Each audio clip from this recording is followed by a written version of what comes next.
Miguel.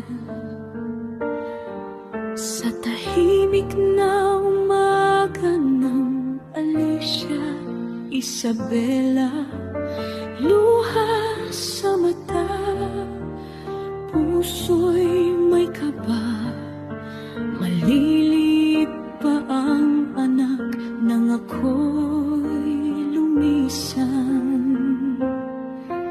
Sa yakap ng pangarap, ako'y napaalam, iniwan ang tahanan, bitbit ang dasal, para sa asawang lakas ko'y sandalan.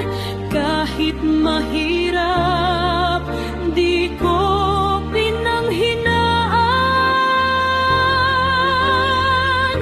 Ako'y isang ina, OFW sa mundo